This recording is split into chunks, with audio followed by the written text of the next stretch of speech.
నమస్తే అండి, welcome to Praveen tech tips. ఇవాళ వీడియో వచ్చేసరికి అయితే లావా యువ 5G స్మార్ట్ ఫోన్ అసలు ఎందుకు మంచిగా కొంటే మీకు లాభం వస్తుందా లేకపోతే నష్టం వస్తుందా అని ఈ వీడియో ఎక్స్ప్లెయిన్ చేస్తాను. చిన్న రిక్వెస్ట్ ఏంటంటే మీ ఛానల్ సబ్స్క్రైబ్ చేసుకొని బెల్ ఐకాన్ అయితే ప్రెజెంట్ లేటెస్ట్ అప్డేట్స్ కోసం కంటెంట్ నచ్చితే ఎట్లా ఒక లైక్ అయితే చేయండి. సో ఫ్రెండ్స్, ఇక్కడ మీరు చూసుకోవచ్చు లావా యువ బనేగా 5G అనేసి అయితే స్లోగన్తో పాటు తీసుకోవచ్చు. బాగా మంచి బడ్జెట్లో తీసుకొచ్చారు. 10,000 లోపల ఒక మంచి స్మార్ట్ ఫోన్ అనుకోవచ్చు. హైలైట్స్ ఇక్కడ చూసుకోవచ్చు. ఫస్ట్ 5G స్మార్ట్ ఫోన్ అనుకుంటా యూనివర్సల్ వాళ్ళది T750 ఇండియాలో లెక్క ప్రకారం చూసుకుంటే ఈ ప్రాసెసర్తో ఇండియాలో ఫస్ట్ స్మార్ట్ ఫోన్ అనుకోవచ్చు. 50 మెగాపిక్సెల్ ఏ కెమెరాతో పాటు వస్తుంది, 18 వాట్స్ ఛార్జరు, మంచి స్పెక్స్ ఉన్నాయి. 2 కలర్ వేరియంట్స్ ఉంది. మిస్టిక్ గ్రీన్ కలర్ బాగుంది, మిస్టిక్ బ్లూ కలర్ కూడా బాగుంది. అండ్ మంచి ప్రాసెసర్. ఇక్కడ స్కోర్స్ కూడా చూపించారు. అన్నీ కూడా మంచిగా అనిపించింది నాకు. అండ్ 18 వాట్స్ ఛార్జర్ ఉంది, 5000 mAh బ్యాటరీ. సరే పర్లేదు అనిపించింది. ఇక్కడ 3.5mm జాక్ కూడా కనిపిస్తుంది, పైన ఇచ్చారు. అండ్ మైక్, ఇక్కడ ఇది మైక్ ఉంది. అండ్ అదే ఇక్కడ కలర్ వేరియంట్లో చూసుకుంటే ఇక్కడ కింద కూడా మైక్ ఉంది, download speakers, type C port, SIM slot కూడా కింద ఇచ్చారు. ఇక్కడ fingerprint sensor, volume rocker keys కూడా ఉన్నాయి. సో ఇక్కడ మనం మెయిన్ పోర్ట్స్ ఏవైతే ఇంపార్టెంట్ పోర్ట్స్ ఏవైతే ఇక్కడ ఉంది. అండ్ ఇక్కడ చూసుకుంటే పంచ్ హోల్ డిస్ప్లేతో పాటు కూడా వస్తుంది. అండ్ మంచి వైబ్రెంట్ కలర్స్తో పాటు 6.5 inch display, clean Android experience, no ads, no బోల్వేర్స్తో పాటు కూడా వస్తుంది అన్నమాట. మంచి విషయాలు చూసుకుంటే మాత్రమే ఫ్రీ హోమ్ సర్వీస్ ఉంది. ఏమైనా చిన్న డ్యామేజ్ అయినా ఏమైనా ఇస్తారు, వాళ్ళు చేసేస్తారు. Side mounted fingerprints, face unlock features అయితే చాలా బాగున్నాయి. జనరల్గా చూసుకుంటే డ్యూయల్ సిమ్ సపోర్ట్స్ అనమాట. 2 నానో సిమ్ కార్డ్స్, స్మార్ట్ ఫోన్లో బాక్స్లో అన్నీ కూడా వస్తున్నాయి. కానీ ఏంటంటే కాల్ రికార్డింగ్ ఉంది, ఆటోమేటిక్గా కాల్ రికార్డింగ్ చేసుకోవచ్చు.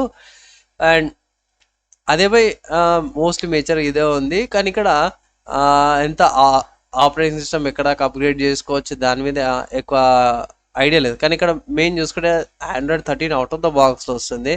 యాక్చువల్లీ Android 14 రావాల్సింది, ఎందుకంటే ఒక 1-2 నెలల Android 15 అందరికీ రోల్ అవుట్ అవుతుంది అప్డేట్స్లా. సో 14 ఇచ్చింటే బాగుండేదని అనుకున్నా. నేనేం చేసిన అంటే స్మార్ట్ ఫోన్ వేరే వెబ్సైట్లో కాకుండా వీళ్ళ వెబ్సైట్లో కూడా ప్రైస్ చూద్దామని చెక్ చేసిన. సో వీళ్ళ వెబ్సైట్లో చెక్ చేసినప్పుడు మాత్రం 9,500 ఉంది. అరే మళ్ళీ ఒకసారి అనుకున్నా, అరే మళ్ళీ చాలామందికి ఇబ్బంది కావచ్చు కదా, వేరే వెబ్సైట్స్ ఏమైనా ఉన్నాయని చూస్తే అమెజాన్లో అవైలబుల్. సో మోస్ట్లీ లావాలో మొబైల్స్ ఏవైతే అమెజాన్లో స్పెషల్ ఉంటాయి. సో చెక్ చేసిన. ఇక్కడ చూసుకుంటే ఫస్ట్ ప్రైస్ చూసుకుందాము. సో ఇక్కడ price 4GB RAM 128GB storage variant సరికి అయితే ₹1 తక్కువ 10,000 కాబట్టి 10,000 కిందనే తీసుకుంటారు కాబట్టి అదే అంటున్నా, 10,000 లోపల వస్తుంది 128GB storage. 64GB storage variant చూసుకుంటేనేమో 9,500కు ఉంది. సో ₹500 డిఫరెన్స్ ఉంది కాబట్టి నేనైతే 128GB స్టోరేజ్ వేరియంట్గా వెళ్ళమని అయితే చాలా మందికి రికమెండ్ అయితే చేస్తాను. అండ్ ఇక్కడ కలర్ చూసుకుంటే మిస్టిక్ గ్రీన్ కలర్కి ఇక్కడ బ్యాక్ సైడ్ ప్యాటర్న్ ఉంది బై. అండ్ అదే మిస్టిక్ బ్లూ కలర్కి చూసుకుంటే ప్యాటర్న్స్ అయితే ఏం లేవు బై, సింపుల్గా ఉంది.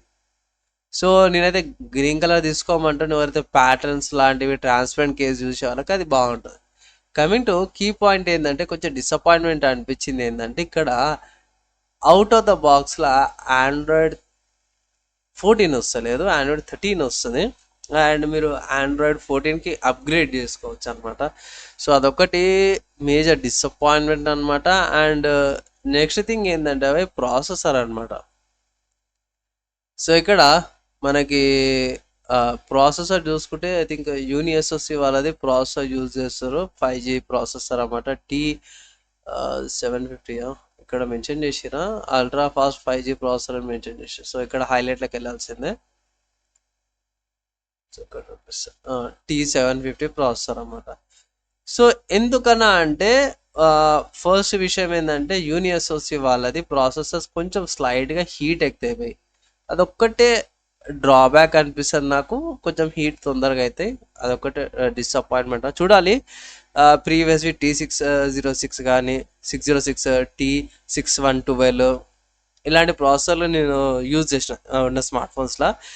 నా టెక్ ఫ్రెండ్స్ ఎవరు అవుతున్నారు వాళ్ళు కూడా చాలామంది మెన్షన్ చేసేది ఏంటంటే ఈ స్మార్ట్ ఫోన్స్ ఏవైతున్నాయో అంత కరెక్ట్గా ఉండకపోవచ్చు అనేసి అయితే మెన్షన్ చేసిరు అన్నమాట, హీట్ ఎక్కుతున్నాయి అది ఇదని. సో ఈ ప్రాసెసర్ ఎవరైనా నా టెక్ కమ్యూనిటీ వాళ్ళని పర్చేస్ చేసి వాళ్ళ ఎక్స్పీరియన్స్ ఎలా ఉందని నాకు చెప్తే ఇట్లా మీకు అప్డేట్ చేస్తాను. ప్రస్తుతానికి అయితే హీట్ ఏదైతే ఉందో కొంచెం ఇష్యూ ఉంది యూనిఎస్ఓసి ప్రాసెసర్స్లో, అదొకటి డిసప్పాయింట్మెంట్. అండ్ ఆండ్రాయిడ్ అదొకటి అన్నమాట. ఈ 2 డిసప్పాయింట్మెంట్ తప్పించి మిగతా అంతా కూడా చాలా బాగుంది. ఆటోమేటిక్గా కాల్ రికార్డింగ్ చేసుకోవచ్చు అండ్ మంచి ఫీచర్స్తో పాటు వస్తుంది. అండ్ ఇంకో మంచి విషయం ఏంటంటే మన ఇండియన్ బ్రాండ్ అనమాట. ఇంకొక విషయం ఏంటంటే ఈ స్మార్ట్ ఫోన్స్కి అయితే 10,000 లోపల స్మార్ట్ ఫోన్స్ ఏవైతే ఉన్నాయో 5G స్మార్ట్ ఫోన్స్ వీడియో చేసినాను. ఒకసారి ఆ వీడియో చెక్ చేసుకోండి. కంపల్సరీ ఈ స్మార్ట్ ఫోన్ని తీసుకోవాల్సిన అవసరం అయితే లేదు బై. ఆ స్మార్ట్ ఫోన్స్లో ఇంకా బెటర్ ప్రాసెసర్స్ అవైలబుల్ ఉన్నాయి. అన్నా నువ్వు ఎప్పుడు చెప్తావు నా ఇండియన్ బ్రాండ్స్ కూడా సపోర్ట్ చేయాలనేసి అంటే బై ఎస్ బై సపోర్ట్ చేయాలి, కానీ వాల్యూ ఫర్ ప్రోడక్ట్ వస్తే సపోర్ట్ చేయమనేసి అయితే నేను ఎప్పటి నుంచో అంటాను. కానీ ఇది కొంచెం ప్రాసెసర్ మీద కొంచెం వెనక్కి ముంగడికి అవుతున్నావు కాబట్టి నేను వెయిట్ చేస్తాను. లేదంటే సపరేట్ ఇంకొక వీడియో అయితే చేస్తాను అప్డేట్ చేయడానికి. ప్రస్తుతానికైతే ఇది నా ఎక్స్పీరియన్స్, నా ఒపీనియన్ అనమాట బై. మీ ఒపీనియన్స్ అయితే కింద కామెంట్ అయితే చేయండి బై. అండ్ ఇన్ఫర్మేషన్ యూస్ఫుల్ అయితే ఎట్లా ఒక లైక్ అయితే చేయండి. ఫ్రెండ్స్, ఫైనల్గా మీకు అయితే అర్థమైపోయింది కదా ఈ స్మార్ట్ ఫోన్ సంబంధించిన నా ఒపీనియన్ ఏంది అండ్ మీరేమనుకుంటారు కింద కామెంట్ అయితే చేయండి బై. ఈ వీడియో యూస్ఫుల్ అయింది, నచ్చింది, మంచిగా అనిపిస్తే మాత్రం పక్కా షేర్ కూడా చేయండి. ఇంకేమైనా డౌట్స్ ఉన్నాయి కింద కామెంట్ మ్యాక్సిమం విత్ ఇన్ మండలి ఎప్పుడైనా ట్రై చేస్తాను. ఇవిడకైతే ఇంత బై. నెక్స్ట్ వల్ల కలుసుకుందాం.